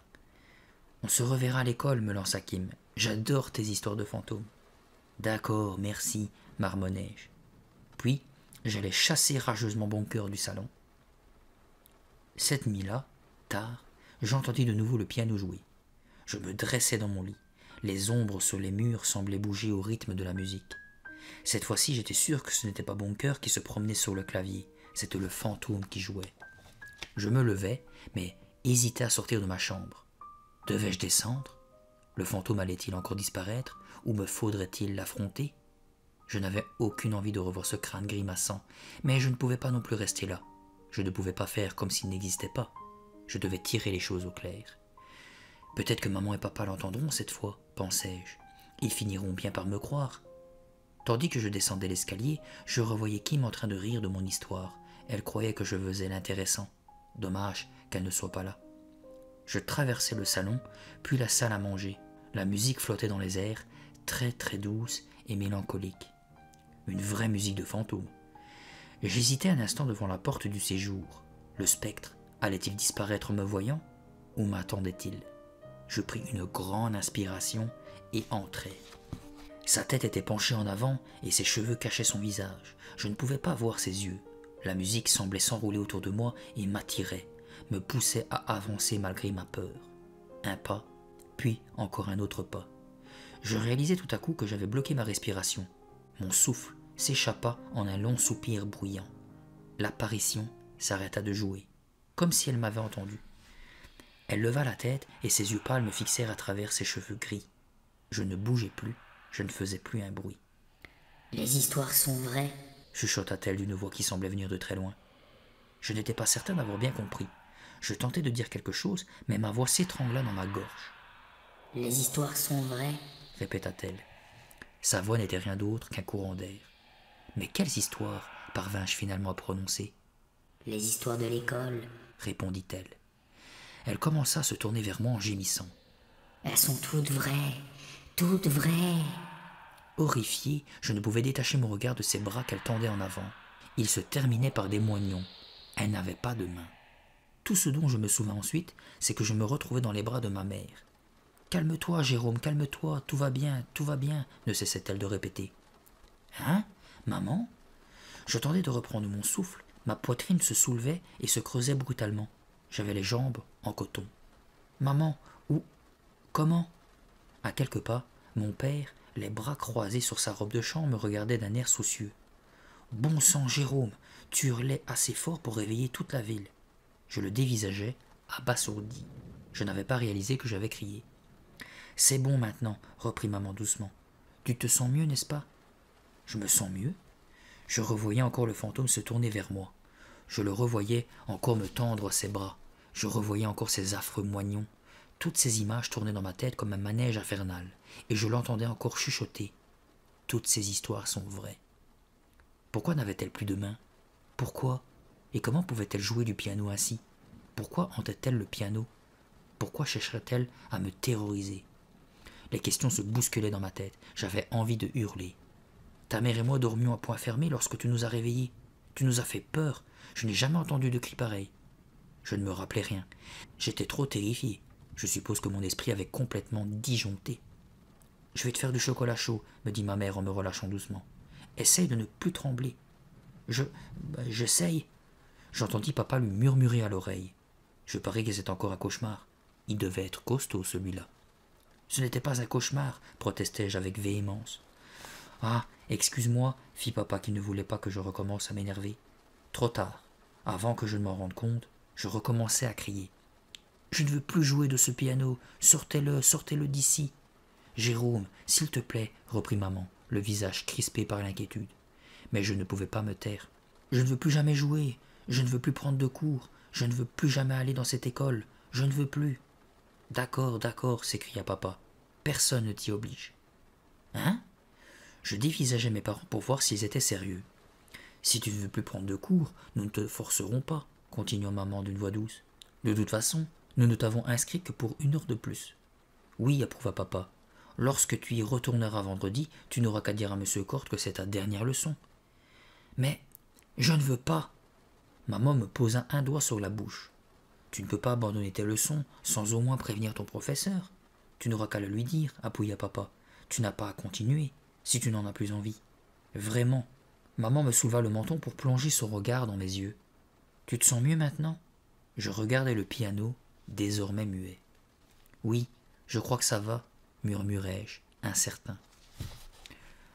Le vendredi après l'école, un vendredi froid et gris, maman me conduisit à mon dernier cours de piano. Lorsque l'auto s'engagea dans la longue allée, jusqu'à l'entrée du vieil édifice, j'hésitais. Est-ce que je ne pourrais pas seulement faire l'aller et retour, juste histoire de prévenir monsieur Corde que je ne reviendrai plus? Comme ça je rentrerai tout de suite avec toi. Maman jeta un coup d'œil à l'horloge du tableau de bord. Prends cette dernière leçon, Jérôme, elle est déjà payée, ça ne te fera aucun mal. Je soupirai. Rentre au moins avec moi, ou alors tu peux m'attendre dans la voiture. Je suis désolé, mais j'ai 3 petites courses à faire, je serai revenu dans moins d'1 heure, je te le promets. Résigné, j'ouvris la portière et descendis de la voiture. Au revoir, maman. Si monsieur Corte te demande pourquoi tu arrêtes les cours, dis-lui simplement que tu as trop de travail à l'école. D'accord, à tout à l'heure. Je claquai la portière et regardai la voiture s'éloigner, le cœur gros. Puis, j'entrai dans l'école. Je tentais de retrouver la classe de monsieur Corte. Je cherchais monsieur Toggle des yeux. Pas de trace de lui. Il devait sans doute être dans son grand atelier en train d'inventer d'autres merveilles. L'habituel grondement de notes m'entourait au fur et à mesure que je passais devant les salles. Par les petites fenêtres rondes, j'aperçus toujours les professeurs souriants qui agitaient les mains et la tête au rythme de la musique. Une étrange idée me traversa l'esprit. J'avais bien vu les professeurs par les fenêtres, mais je n'avais jamais vu un élève. Aucun. Je n'eus pas le temps d'approfondir la question car M. Corde apparut sur le seuil de sa classe. « Comment vas-tu aujourd'hui, Jérôme » me demanda-t-il en souriant. « Ça va » répondis-je en entrant. Il portait un large pantalon et des bretelles rouges sur sa chemise blanche froissée. On aurait dit qu'il ne s'était pas peigné depuis plusieurs jours. Il m'invita à m'asseoir au piano. Je m'installai vite, tout en gardant les mains sur mes genoux. Je voulais lui parler avant de commencer la leçon. « Monsieur Corde ?» Il s'approcha de moi. « Oui, mon garçon ?»« Eh bien, ce sera ma dernière leçon aujourd'hui. J'ai décidé, je dois abandonner. » Son sourire s'évanouit. Il agrippa mon poignet et grogna d'une voix rauque. « Oh, non, non, tu n'abandonneras pas, Jérôme !»« Quoi ?» criai-je. Il serra mon poignet encore plus fort. Il me faisait vraiment mal. « Abandonner? Non, pas avec ses mains. » Son visage n'était plus qu'une affreuse grimace. « Tu ne peux pas partir, Jérôme. J'ai trop besoin de ces magnifiques mains. »« Lâchez-moi !» hurlai-je. Il ne m'écoutait pas et resserrait sa prise, les yeux menaçants. « De si belles mains !» marmonna-t-il. « Si belles !»« Non !» Poussant un cri, je réussis à libérer mon poignet. Je sautai du banc et me mis à courir vers la porte. « Reviens, Jérôme !» ordonnait M. Corde. « Tu ne peux pas t'échapper !» Il se lança à ma poursuite à grande enjambée, malgré sa raideur. J'ouvris la porte et me précipitai dans le couloir. Comme d'habitude, il était désert. J'hésitai un moment, me demandant quelle direction choisir pour trouver la sortie, puis commençai à courir. Je courus comme jamais je n'avais couru de ma vie, mais à ma grande surprise, M. Cord ne se laissait pas distancer. « Reviens !» répétait-il sans avoir le moins du monde l'air essoufflé. « Tu ne pourras pas m'échapper !» Jetant un coup d'œil par-dessus mon épaule, je m'aperçus qu'il gagnait du terrain. La panique m'étouffait, m'empêchait de respirer. Les jambes me faisaient mal et mon cœur semblait sur le point d'éclater. Je bifurquai sur la gauche et empruntai un autre long couloir. Où étais-je? Avais-je choisi la bonne direction? Je ne savais plus. Tous ces couloirs sombres se ressemblaient. Peut-être que M. Cord a raison. Peut-être qu'il est impossible de sortir d'ici, pensai-je, le sang battant violemment à mes tempes. J'empruntai un autre couloir. Je cherchais désespérément M. Toggle, lui seul pouvait me sauver. Mais tous les couloirs étaient déserts. « Monsieur Toggle !» appelai-je, au secours. Ma poitrine me brûlait. Je tournai à nouveau et aperçus une porte à 2 battants devant moi. Était-ce celle qui conduisait dehors? Je ne m'en rappelais plus. Les bras tendus en avant, je l'ouvris en gémissant. « Non !» cria M. Cord derrière moi. « Non, n'entre pas dans la salle de concert !» Trop tard. Je pénétrai dans une grande pièce tout éclairée. J'avançai encore de quelques pas, puis m'arrêtai, horrifié.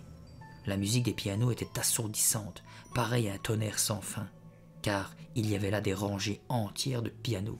À côté de chacun d'entre eux se tenait un professeur souriant.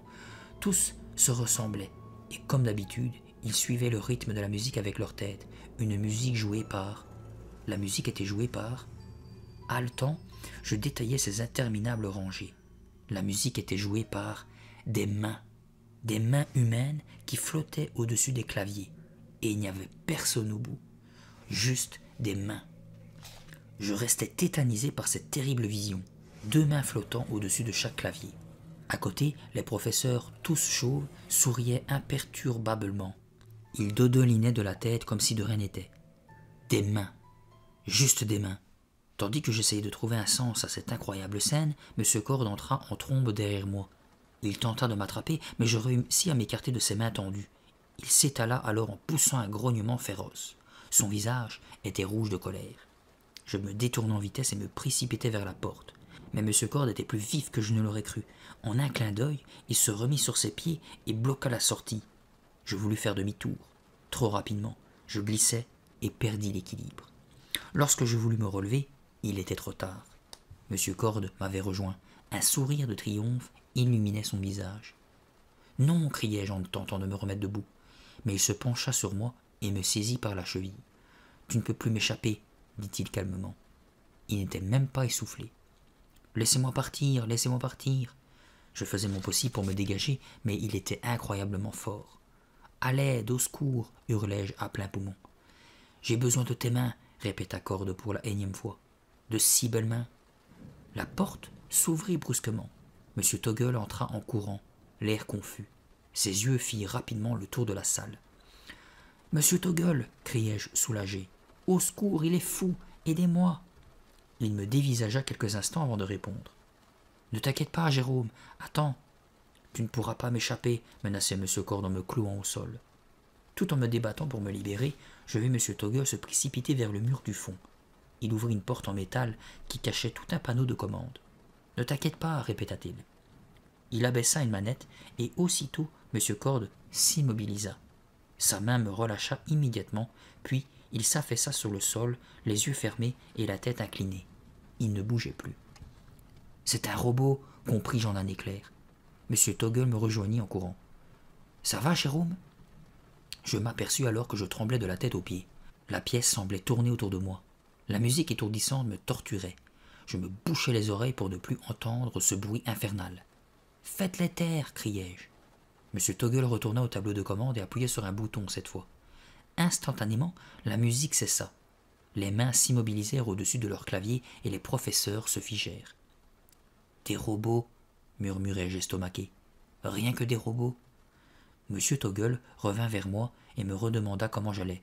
Je n'arrivais qu'à bredouiller. « Monsieur Cord, c'est un robot ?»« Oui, c'est ma plus belle création, » déclara-t-il en souriant. Il lui tapota affectueusement la poitrine. « Il a vraiment l'air vivant, n'est-ce pas ?»« Et tous les autres aussi ?» demandai-je en regardant les professeurs paralysés devant leur piano. « Exact, » approuva M. Toggle. « Mais beaucoup plus primitif, rien à voir avec notre bon vieux Cord. »« Vous les avez tous fabriqués ?»« M. Toggle hocha la tête, l'air fier. Oui, chacun d'entre eux. Je me sentais de plus en plus mal. J'avais envie de vomir. Merci de les avoir arrêtés, dis-je faiblement.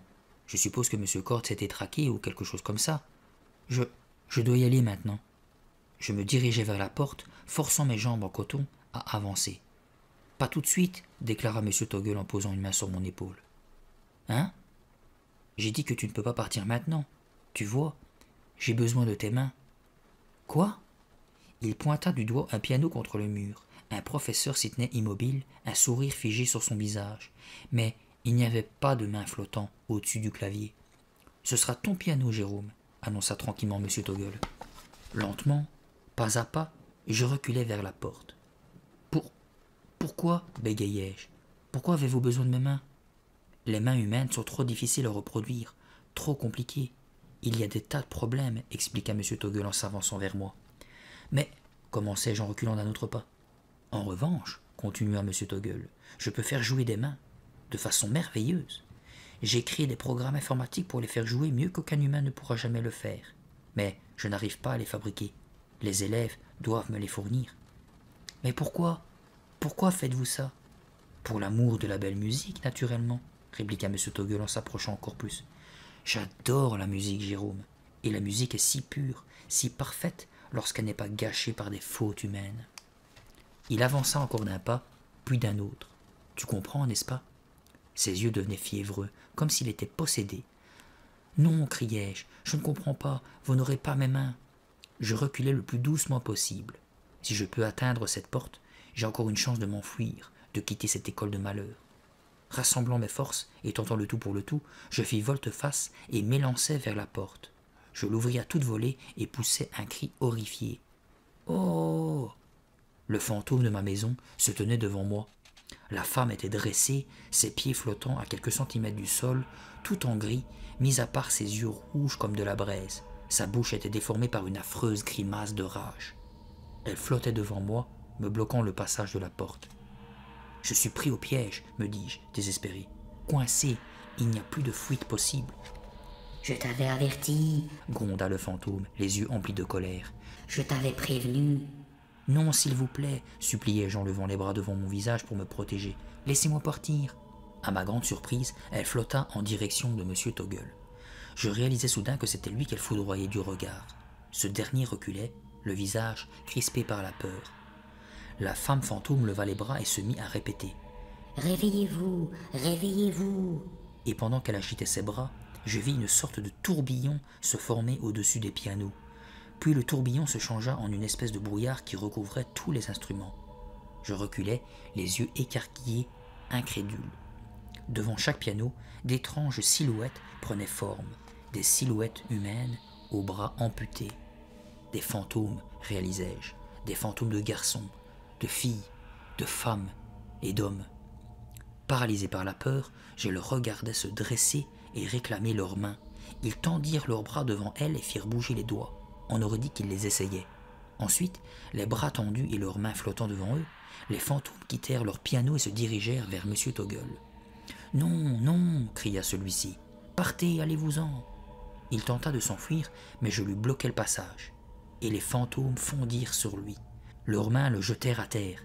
Il tenta de se débattre, de se dégager, tout en hurlant. « Lâchez-moi, allez-vous-en !» Mais les mains le tenaient fermement contre le sol, lui plongeant le nez dans la poussière.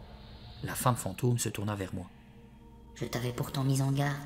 J'ai tout fait pour t'éloigner d'ici. Avant, je vivais dans ta maison.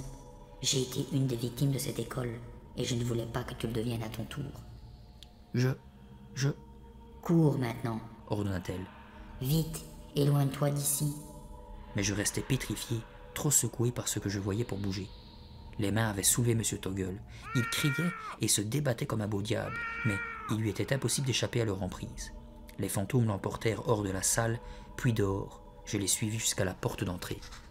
On aurait dit que M. Toggle flottait, ou plutôt se noyait dans un océan de brume.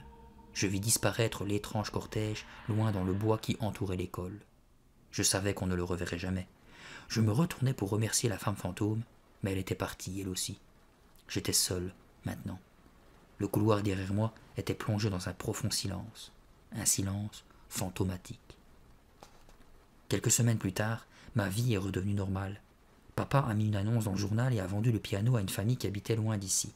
Il a laissé tellement de places vides dans le salon que mes parents ont acheté une télé avec écran géant. Je n'ai plus jamais revu la femme fantôme. Peut-être était-elle partie avec le piano. Je ne saurais le dire. Je me suis fait quelques bons amis et commence à m'habituer à ma nouvelle école. Je pense même sérieusement à faire partie de l'équipe de baseball. Mais je ne suis pas un grand frappeur. Mais je sais très bien rattraper les balles. Tout le monde dit que j'ai des mains parfaites pour ça.